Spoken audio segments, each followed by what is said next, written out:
I'm Daniel Zengel with PRP Labs here with Dawn Lipscomb, and we're going to be answering the question on everyone's minds: does PRP produce collagen? Great question. Yeah. So and we have a study for that. That's great. Yeah. Why don't you tell us about the study, Dawn?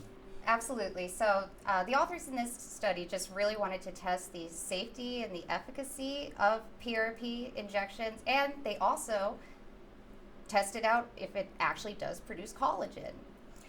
So previous studies demonstrating the effectiveness of PRP's ability to produce collagen have been almost exclusively done in petri dishes. So basically you take the fibroblasts, put some PRP in there, and then you see, oh, was collagen produced? Right, and then we've seen studies, we've talked about studies where they use PRP to reduce wrinkles, and they might find that the wrinkles are reduced with PRP, and then hypothesize that it's because of collagen production. Exactly. But this is the first study that kind of nailed it down, right? Yeah, so this study absolutely clarifies PRP's clinical efficacy by sampling the collagen levels in vivo. So basically they're taking small skin biopsies before and after.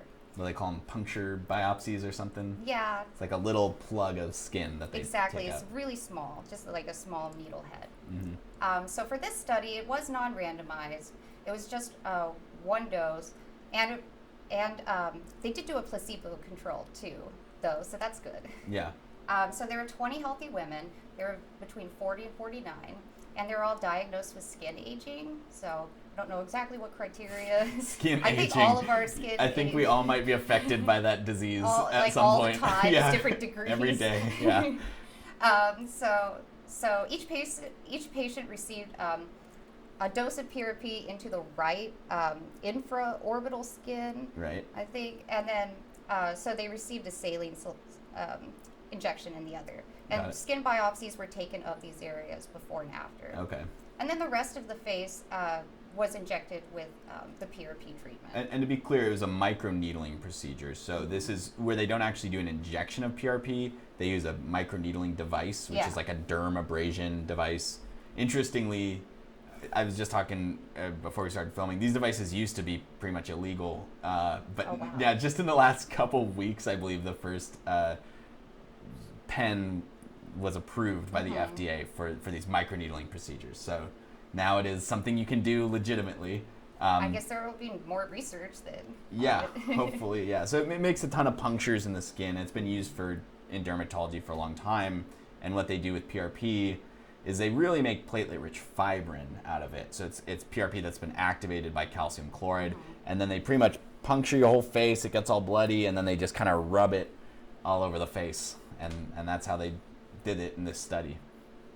Well, I mean, I guess that would allow the PRP to sink deeper into the skin, too. That's part of what the thoughts are. Accelerate the healing process. Right, and if you're doing an injection, you really have to do like localized, you're putting a couple milliliters here and here, and with the gel, you can kind of just evenly apply it over the whole face.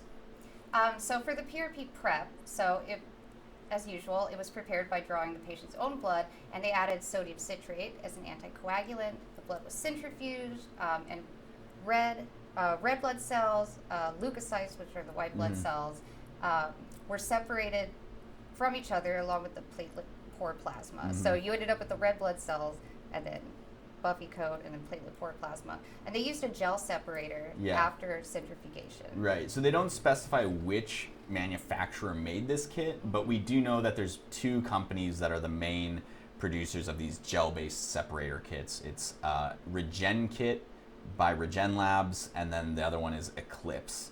And they're 10 milliliter, I think they might also make 20 milliliter tubes sometimes, and they have this weird gel in them where basically all the red blood cells get stuck below it, and then the plasma suspension is above it. And what we do know is that these kits are actually very ineffective for producing PRP. They have a 30% platelet recovery rate. So the final, what they call PRP, actually has less platelet concentration than the patient's whole blood.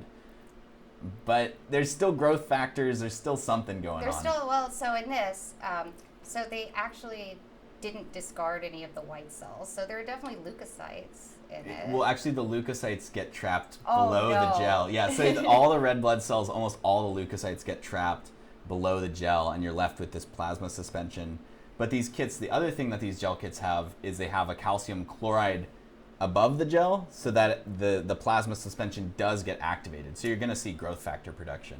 Yeah, so I mean, hypothetically, even if most of the platelets weren't in that final solution, you would still have platelets in the platelet core plasma. Yeah. So then after calcium chloride activation, thrombin would begin producing fibrin, right? And then the platelets would get stuck to that and then produce the growth factor. Exactly. So there's still benefits. It could probably be better, you know, if they used like a PRP kit that's actually capable of making a real platelet concentrated serum. But it seems to get results, right? It worked in this study. Apparently. So what's really cool about this is the skin biopsy. So 28 days post-treatment, the second skin biopsy was taken from the control and from the PRP-treated area, the infraorbital skin. And then the authors performed something called a histological analysis. So in this, they basically take the skin sample, chemically fix it so that everything stays in place, basically like flash freezing it. Okay.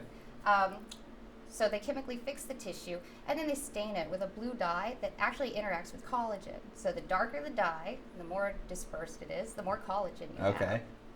And overall, what they found was the density of collagen fibers was statistically significantly higher in the PRP group versus the control group. So does this answer our question? I think it does. I think PRP does help produce collagen. Yeah, it seems does to promote synthesis. Be what this study suggests. Yeah.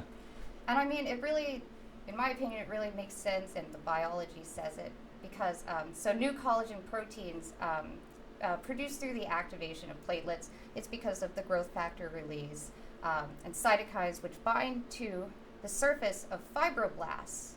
And these growth factors and cytokines then cause the fibroblasts basically to differentiate and kind of explode in population. Yeah. Fibroblasts produce collagen. Right. Makes biological sense. There we go.